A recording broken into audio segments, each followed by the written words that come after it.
Hello, and welcome to the Measurable Annual Goals Screencast. So I hope everybody enjoyed the festivities of yesterday or your ongoing festivities. So today I'm going to give you an introduction on writing measurable annual goals, and then I'm also going to try and walk you through how to apply that to the IEP project. So the measurable annual goals slideshow that was posted to last week's class session, which was the 15th. It's titled MAG, which stands for Measurable Annual Goals, so you can open that up and follow along with the presentation as I go through it. The very first slide of the Measurable Annual Goals presentation provides you the 5 basic steps for moving from the PLAF, the present levels of academic achievement and functional performance, to using that information to write goals. So step 1 is to write your PLAF. You all should have had, that would be page 3 of the IEP project. You all should have that done or pretty close to done at this point. So after the PLAF is completed, what you'll do is you'll go through and based on all the information provided in the PLAF, you'll identify the areas of need for each student, whether that be reading, writing, math, homework completion, academic engagement, so on and so forth. You'll take that information and you'll transfer it into the top section of your measurable annual goal statement, which is right here where it says current academic achievement and functional performance.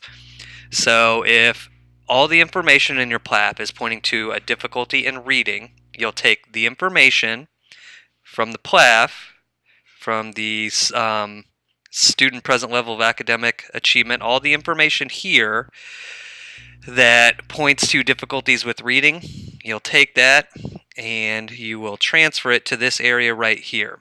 And this provides the justification for why you're writing a goal in that area.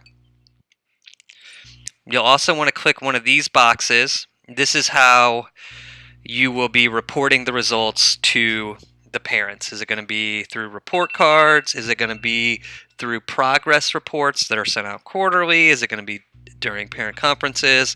Or is it going to be some other form of communication you have with the parents? So anyway, you've got that information.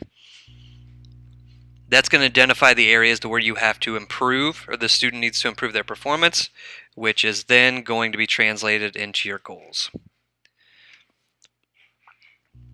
You also have to locate and use a current grade level standard in your measurable annual goal. So you're probably like, where are these standards at?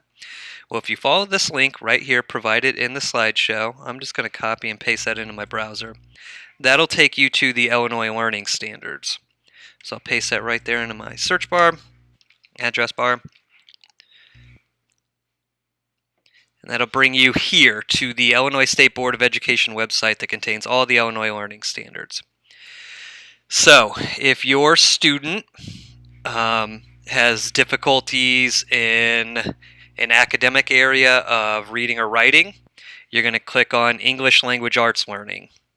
If they have difficulties with mathematics, you're going to click on the Math Learning Standards. If they have some sort of behavioral need, you're going to go over here and you're going to click on Social Emotional Learning Standards. And that'll take you to the standards here. So I'm going to show you what to do once you've identified the appropriate Illinois Learning Standards. Let's assume that the student that we are talking about right now is a kindergarten student with some sort of difficulty in reading. So I filled out my present levels. I've moved that section to my first goal page that I previously showed you. Now I need to find the appropriate standard. So once you click on those, it'll take you to this page. Click the drop down, and your ELA standards are going to be right here in PDF format. Click on that. That'll open. Here are your Illinois Learning Standards. So based on my assessment data and the information contained in my present levels, let us assume that my kindergarten student is having difficulty with identifying their letters. Get my IEP pulled up here.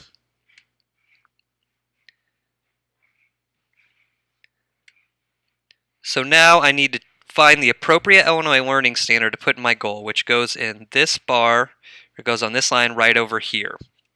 So this is going to be goal statement number 1 of 1, one measurable annual goal of one measurable annual goal for this area. The goal area is academic because it's in reading. So I'll click on that box there. Now I need to fill in my Illinois Learning Standard. So remember, the student has difficulty identifying their letters. So I need to find the appropriate Illinois Learning Standard that corresponds to that. So I'm going to scroll down, reading standards for literature. That's not what I'm looking for. Remember, letter naming is a basic early literacy skill, so I'm going to be looking at something that has to do with foundational skills, early basic skills, something along those lines.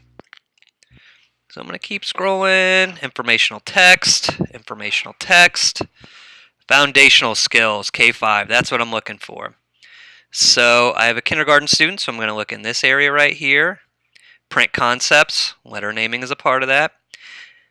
So goal 1 is demonstrate an understanding of the organization and basic features of print. Sounds appropriate. Follow words from left to right, no. Recognize spoken words. Sequence of letters, no. Understand words are separated by spaces in print, no. Recognize and name all upper and lowercase letters of the alphabet. Bingo. That's the Illinois Learning Standard that I'm going to write my goal around. So now that I've identified that goal, I need to put it into my IEP over here.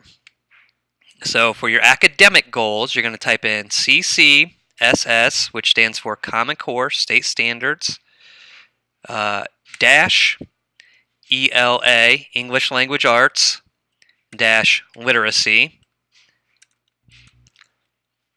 period, FS for Foundational Skills over here,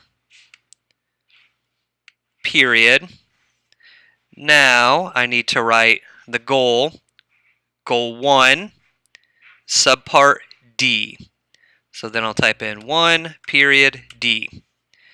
Now you're going to do that for your 3 measurable annual goals. Remember, we're writing 3 measurable annual goals and at least 3 short-term objectives or benchmarks, which I'm going to talk about in another screencast. So anyway, we've got that part filled out here.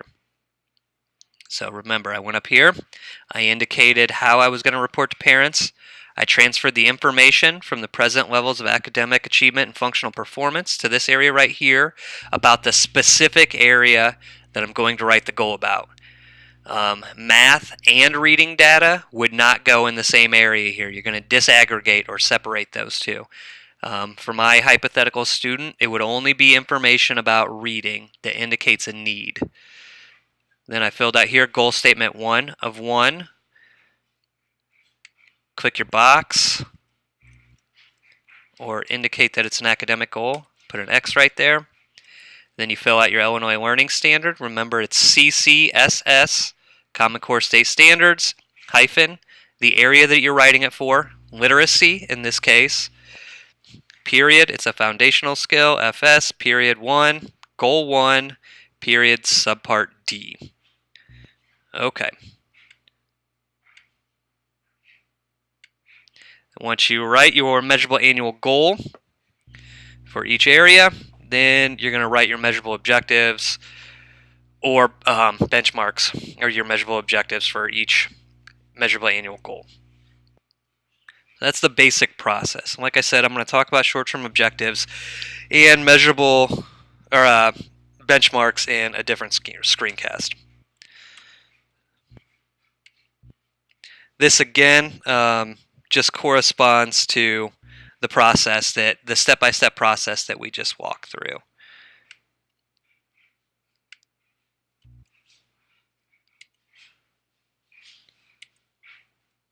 That's not the view I want. Alright, so we're just going to stick with this. Okay, so you move from PLAF, get your standards, write your goals. It's important for you to know that the standard is not the goal. It's not the destination, but it's the route we take to get to the goal. So for my student, the goal is to improve their general literacy. And the standard is how we get there. So by the standard was the student will name all their upper and lowercase letters. By being able to do that, we're going to get to a point to where we improve their overall reading abilities. Now, some of our students may be performing substantially below expectations for their grade, but we're still going to use their current grade level to indicate what standard we're using to guide us to our goals. So, measurable annual goals are an estimate of what the team and what you as a teacher estimate the student can accomplish within a given school year. It helps us to address the impacts of the student's disability while also substantially improving their educational performance. So, there are some vital components that go into measurable annual goals. So who? That's the student, that's the learner. We've talked about all of these components prior when I asked you to write goals in your folders and we came up with goals for problem solving. So this should be somewhat of a review as far as the necessary components of a goal. So our time frame should be specified in like the exact number of weeks or by a certain date of completion. The conditions are under what conditions do we expect the behavior to occur. We have to specify the manner in which progress towards the goal should occur. The conditions describe the resources or the stimuli that must be present for the student to reach the goal or to show us that they've reached the goal. The condition of the goal has to be directly related to the behavior that's being measured. So, for example, if we have a goal talking about reading comprehension, that the student has to use a graphic organizer to understand what they've read, then the graphic organizer itself would be the condition. So our behavior is what the student will be doing. It clearly identifies the performance that's being measured. And remember, it has to be directly observable and measurable. So remember the stranger test criterion that we talked about way back the beginning of the semester when we talked about behavioral observations. Anybody, if you write a goal, your grandmother who has no experience with special education should be able to come in and know exactly what is expected of the student. And then finally, we have our criterion. To what level or degree do we expect the behavior to occur? That's kind of like the goal component of our goal statement. So it tells us how much, how often, or to what level a behavior must occur to demonstrate that the student has reached that goal. It specifies the amount of growth that is expected in the annual time frame and then also within the subcomponents of the measurable annual goal. So remember this mnemonic when you go to write your goals. They're SMART goals. So the S, they have to be specific. The behavior needs to be specific. We've talked about the need of specificity throughout the course of the semester. The M stands for measurable. You have to be able to measure the behavior. It means it's observable, it's countable, and it's repeatable. So some terms that should be or possibly should be used in your measurable annual goals or observable behaviors are things like Tom will point to, Sally will circle, Donovan will spell orally, Shamarvelous will list in writing, Andre will read orally, Doc will walk, James will count blocks, Anna will eat, Sam will compute problems correctly, Sarah will write complete sentences. So, in contrast, some terms that are frequently indicated or frequently used in measurable annual goals, unfortunately, but are in fact not observable are will understand, will know, will grasp the meaning of, will remember, will comprehend. What does comprehend mean? So I know comprehend may seem like he will understand, but what does understand mean? So some things that you could use in lieu of will comprehend would be some behaviors that are directly observable that indicate that the student understood. So that could be something like will correctly circle the main character of a story. Will correctly circle the name of the main character in the text. Something along those lines. You have to actually be able to see the student indicate that they have done whatever it is you expect them to do. So use some caution when you use some terms like will increase, will decrease, will improve. You can use these words, but it needs to be sandwiched between a baseline and a goal or a target. So you could use increase. You could say, by May of 2017, Sam will increase, so I use the word increase, his oral reading fluency from 97 words to 101 words. So I provided you a baseline, 97, and then I gave you a target, that 101. If you're going to use those sorts of inexact words like increase or decrease, it needs to be contextualized by a baseline score as well as a target score. All right, so these goals need to also be attainable. So there's a delicate balance when you go to write measurable annual goals for students eligible for special education, because these goals have to be attainable, but you should not set them so low as to, if the student attains the goal, they're still not making any sort of substantial progress towards closing the gap between their performance and the expected performance. So it has to be ambitious but not unrealistic. That's a conversation that we had towards the middle of the semester as well. Try and keep that in mind. You want it to be something that the student can do, but will also substantially close the gap between their actual performance and their expected performance. And then finally, it has to be timely. We're not writing goals for 3 years down the road. We're writing goals that we expect to occur within a single year, annually, measurable annual goal.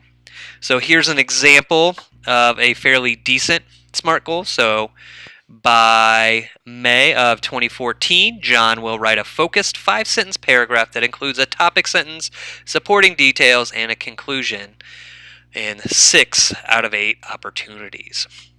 And here is the Common Core, the Illinois Learning Standard that it would connect to.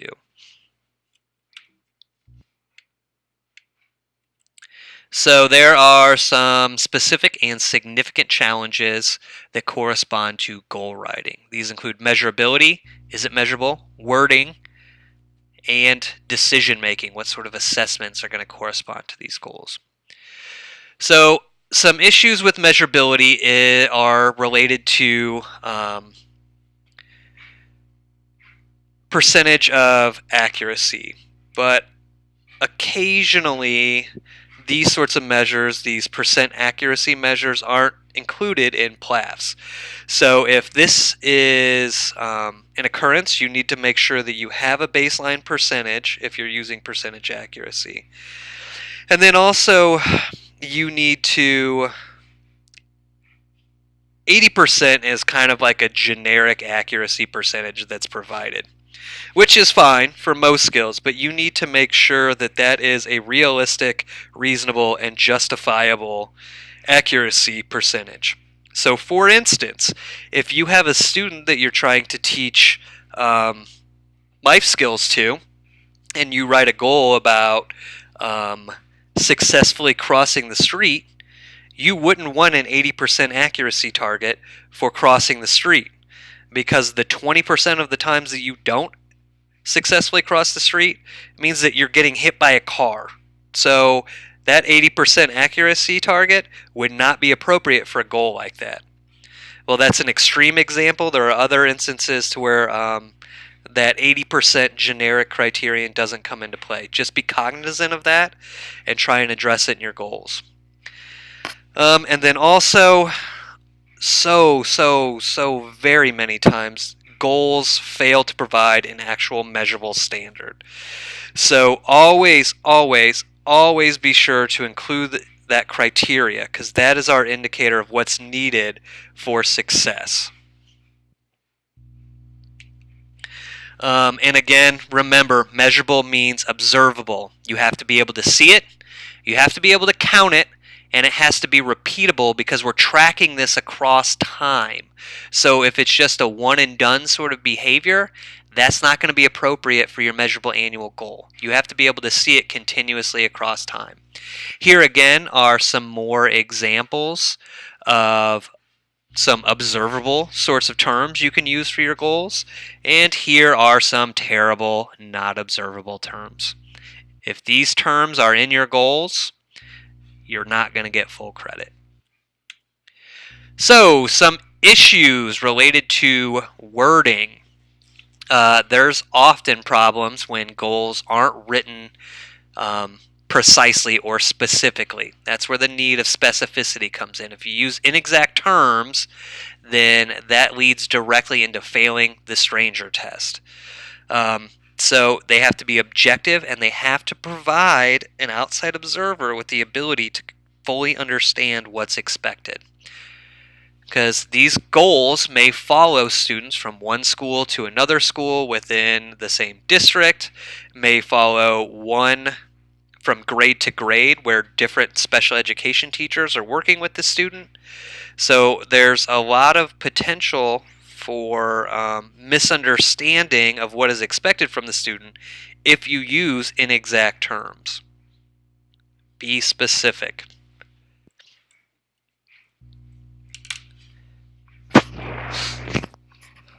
All right, so related to assessment. So you don't want to mention specific assessments, okay? You want to mention the specific behaviors measured by the assessment. So for example, over here where it says DIBELS, we talked about DIBELS, the dynamic indicators of basic early literacy skills. We've talked about AIMSweb. We've talked about the early numeracy screeners. These are like curriculum-based measures. So DIBELS, one of the subtests is oral reading fluency. So you wouldn't want to say when given a DIBELS passage, Tom will correctly read 90 words in 1 minute. You would say when given a grade level oral reading fluency passage. Because if you mention a specific test or a specific commercially produced assessment, then that ties the hands of whoever's monitoring the progress of that student to using that assessment. So you want to talk in the more general behavior that's being measured by those specific assessments. All right, so to recap the essential elements of a measurable annual goal, you got to have conditions. These conditions are what's necessary or what has to occur, under what the behavior was going to be performed. So conditions can include things like specific instructional personnel in specific settings during different times of the day, specific materials, grade level connected text, instructional cues. So when prompted, when given a calculator, when provided with a graphic organizer, things along those lines. Here are some examples here. So when given decoding strategies, Thomas will correctly decode 10 out of 10 grade level CVC words, something along those lines. I feel like I have a sneeze coming on, so I'm going to try and give you due warning if I do have to sneeze. If I can't, I apologize. Alright, so our second necessary element is the behavior. And remember, the behavior must be specific and observable. And this should come directly from, it's labeled the plop here. And the PLOP is kind of an old school term for PLAF.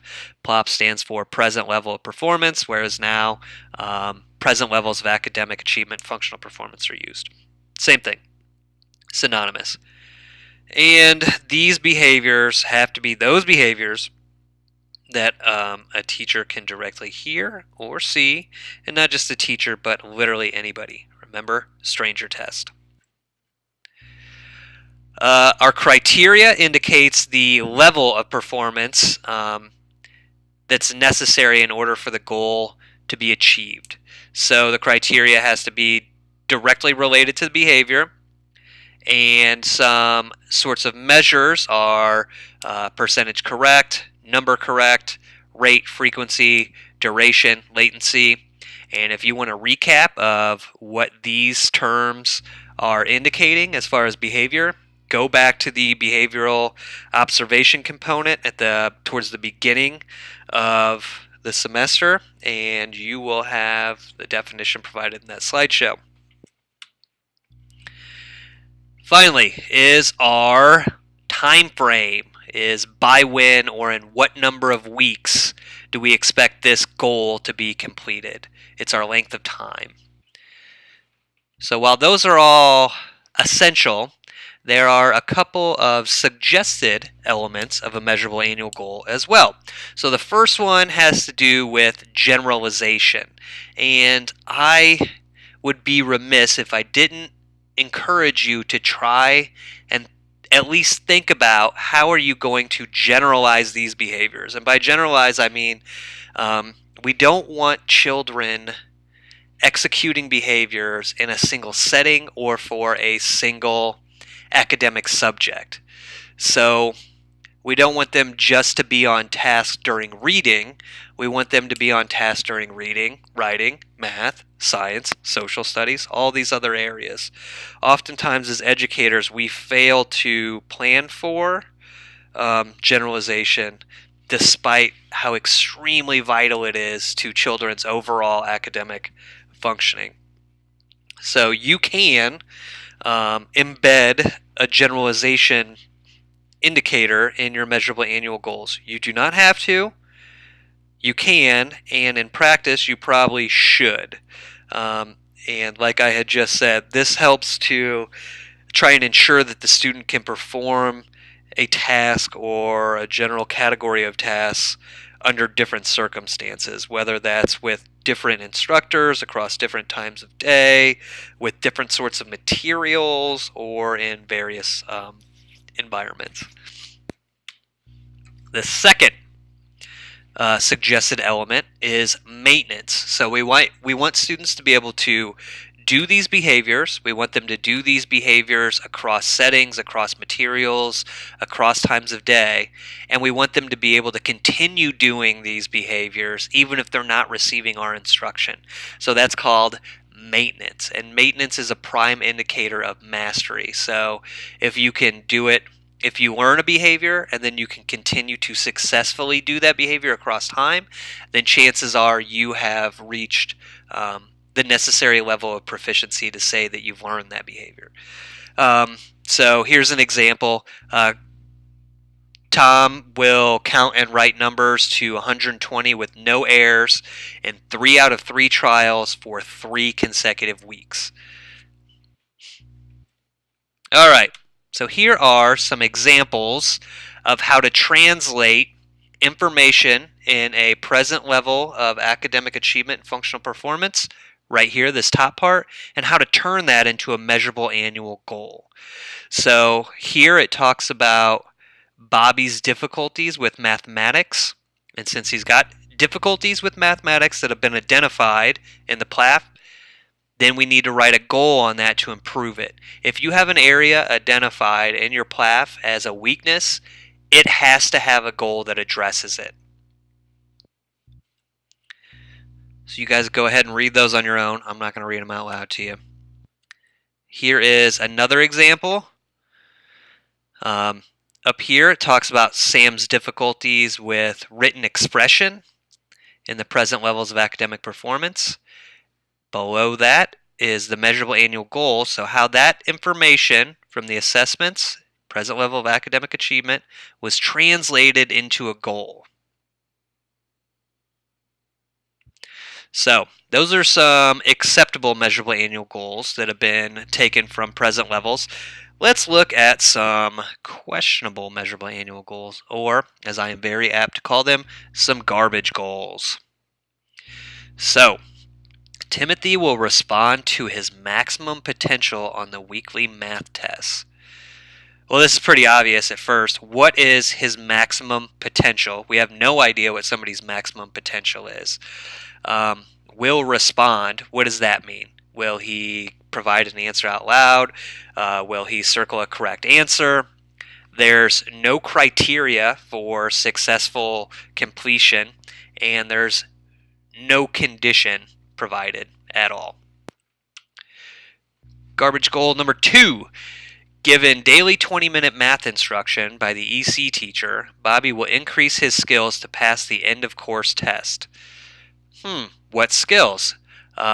His ability to read, his ability to write a letter to a friend, his ability to walk down the hall. I think you guys get it, right? Increase his skills. What skills? They should be skills directly related to math, since he's getting 20-minute math instruction. We wouldn't expect 20-minute math instruction to improve his skills in walking down the hall.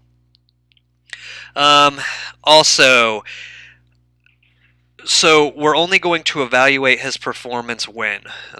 On the end of course test. So that's pretty infrequent. And remember, we talked about one of the benefits of using something like curriculum-based measure is it's dynamic. It can be given over and over and over again, and it's highly sensitive to very small changes in performance. So that allows us to measure much more frequently. Garbage goal 3. So, given simulated situations, Nelson will know the differences between walk and don't walk traffic sign, and will obey the sign for 90% of the time. So we already talked about this. First thing that jumps out is he will obey the traffic sign for 90% of the time.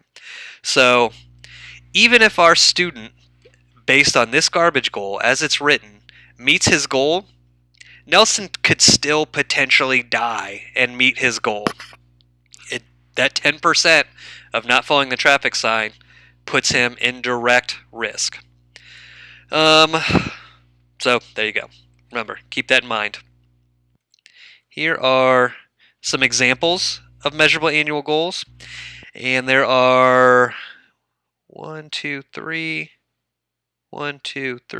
4. There's a bunch of them anyway. So what I want you guys to do is there is for the 15th, for November 15th presentation on ReggieNet, there is a Word document provided called Measurable Annual Goal Exercise. I want you to use that sheet of paper, and I want you to go through each one of these examples, and I want you to complete the Word document. And in order to complete the Word document, I want you to look at the measurable annual goal, and I want you to pull out the time frame, the condition, the behavior, the learner, and the criteria, and put it in the corresponding section of the Word document for each measurable annual goal. So for example, the first row of the Word document will be for the first measurable annual goal example. So first you'll have to identify the time frame. So by the end of the third period, that's our time frame. Then we need to figure out, so you'll take by the end of the third quarter and you'll type that into the Word document or write it onto the Word document. I don't care, however you want to do it. Then identify the condition. So when given a set of 5 diagrams of rectangles, condition, then you need to identify the behavior.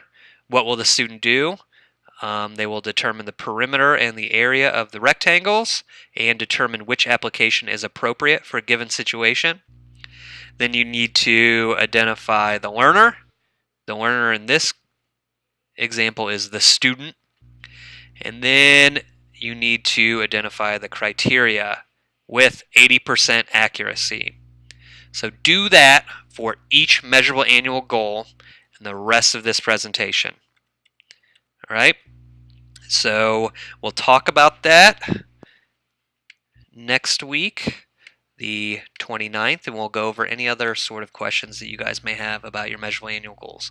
As always, after watching this screencast, if you have questions that arise, shoot me an email. I'd be more than happy to answer them.